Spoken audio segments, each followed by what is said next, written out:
విలువ లేని చోట మాట్లాడకూడదు, ప్రేమ లేని చోట ఆశ పడకూడదు, మనది కానిది ఆశించకూడదు. ఎక్కడ మన మీద ప్రేమ తగ్గిపోయి అక్కడ మనము దూరంగా ఉండాలి వాళ్ళకి.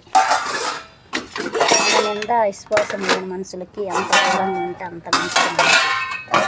మన కాడ మంచిగా ఉన్నన్ని రోజులు మంచిగా ఉంటారు, అన్నిటికీ పక్కన పెట్టేస్తారు కొంచెం ఏదన్నా ఇబ్బంది. అలా లేకుండా మనమే దూరం పెట్టేస్తే బాగుంటుంది. అట్లాంటి వాళ్ళని మనం తెలుసుకొని ఫస్ట్ మనమే జాగ్రత్త పడాలి. మనమే జాగ్రత్త పడి మనమే హుషారుగా ఉండాలి.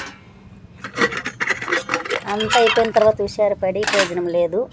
కానీ నేను చెప్పగలిగేది ఇదే, కొంచెం జాగ్రత్తగా ఉండండి. జనాలు ఇప్పుడు ఎవరు లేదు, మనము మన బెడ్లు అనేది ఉండాలా.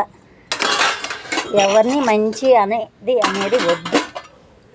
అది ఎంతవరకు అంటే మనకి ఇబ్బందులు రానంతవరకే వాళ్ళు మంచోళ్ళు. మనకి ఇబ్బంది వచ్చిన తర్వాత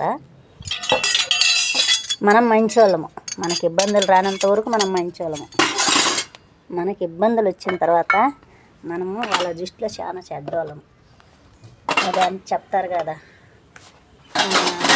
టైం సరిలేనప్పుడు పాము కూడా తాడు కూడా పాము అయి కరుస్తుందని. అలా అన్నమాట ఇప్పుడు మన జీవితాలు.